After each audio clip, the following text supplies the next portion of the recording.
Kalau kamu gimana? Hmm? Bakalan ngerelain nggak? Halo teman-teman, selamat datang di channel Kaum Rebahan.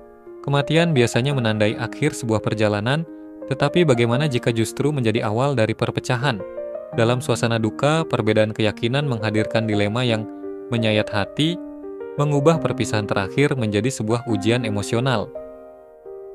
Ini adalah kisah tentang kehilangan keluarga dan pentingnya menghargai perbedaan. Sebelum kita mendalami cerita yang mengharukan ini, jangan lupa untuk menekan tombol like dan subscribe, agar tidak ketinggalan ulasan film menarik lainnya. Mari kita renungkan bersama-sama tentang makna sejati dari sebuah perpisahan.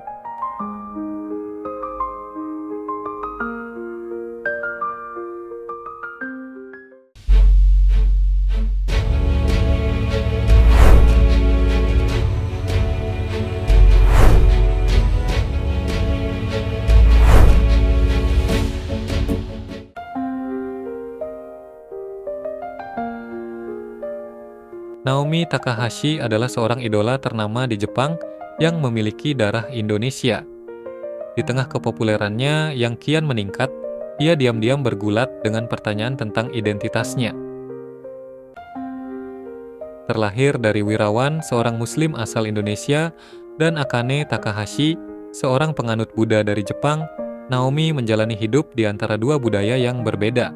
Meskipun namanya dikenal luas di industri hiburan Jepang, dalam hatinya selalu ada kerinduan terhadap tanah kelahiran sang ayah.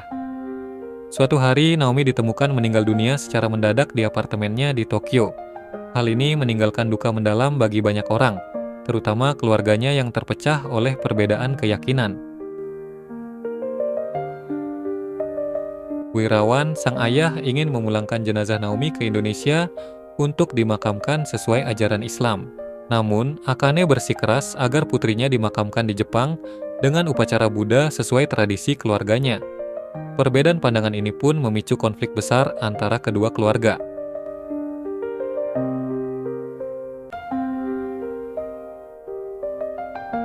Berita kematian Naomi dengan cepat menjadi sorotan media. Wartawan mulai menelusuri masa lalunya dan kehidupan pribadinya, menambah tekanan bagi keluarganya yang masih berduka.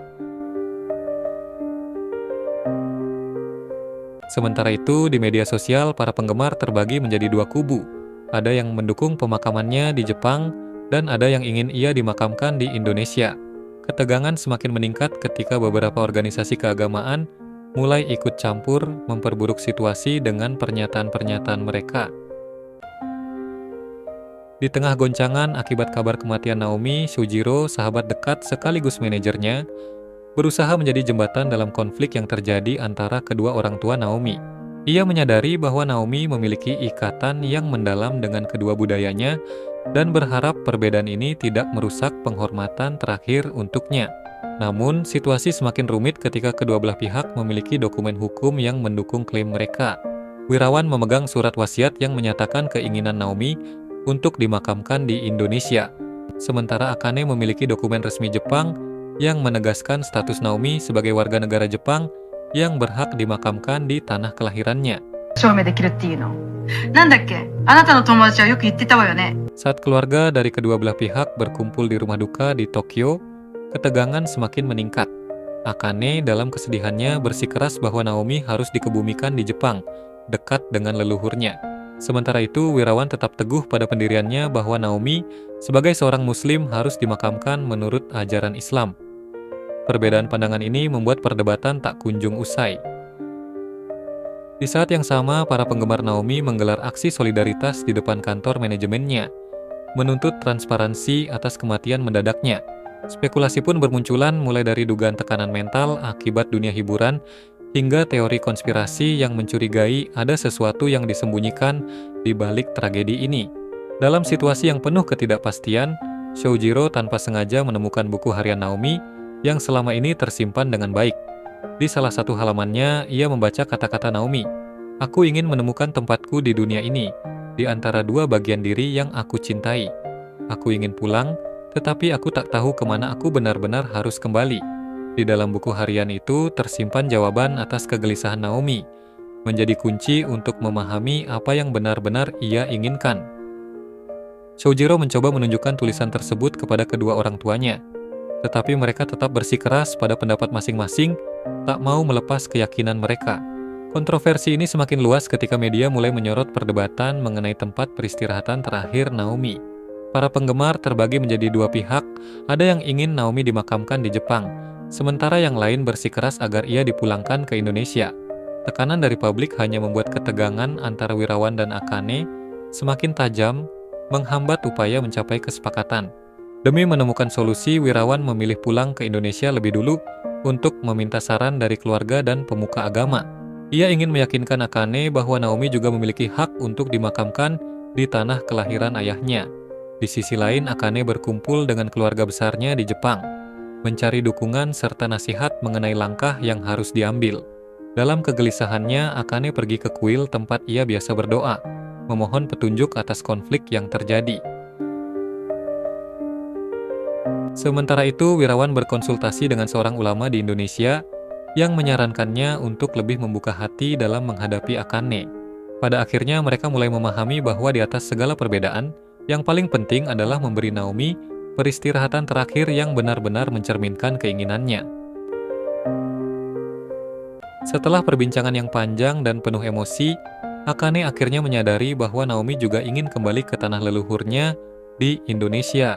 Begitu pula dengan Wirawan yang memahami bahwa Naomi bukan hanya bagian dari satu budaya, tetapi dua. Dengan kesadaran itu, mereka sepakat untuk membawa jenazah Naomi ke Indonesia, sambil tetap mengadakan upacara penghormatan yang mencerminkan kedua tradisi. Pemakaman Naomi menjadi momen yang penuh haru. Para penggemarnya, baik dari Jepang maupun Indonesia, datang untuk memberikan penghormatan terakhir. Meskipun kehilangan putri tercinta, Wirawan dan Akane akhirnya menemukan ketenangan dalam hati mereka.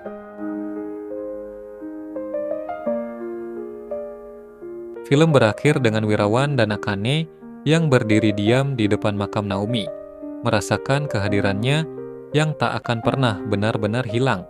Mereka kini memahami bahwa Naomi akan selalu dikenang sebagai simbol persatuan di antara dua dunia yang pernah membentuknya. Di kejauhan, suara Naomi terdengar membaca kutipan terakhir dari buku hariannya, meninggalkan pesan yang mendalam bagi mereka yang ditinggalkannya. Aku selalu mencari tempatku di antara dua dunia yang berbeda. Sekarang, aku tahu di mana rumahku sebenarnya. Lewat film ini, kita diajak melihat bagaimana perbedaan bisa menjadi penghalang atau justru jembatan dalam keluarga yang sedang berduka. Jika kalian berada di posisi keluarga Naomi, keputusan apa yang akan kalian ambil? Diskusikan di kolom komentar. Jangan lupa like, share, dan subscribe untuk ulasan film drama lainnya. Sampai jumpa di video berikutnya dan selalu ingat, harmoni lahir dari rasa saling menghargai.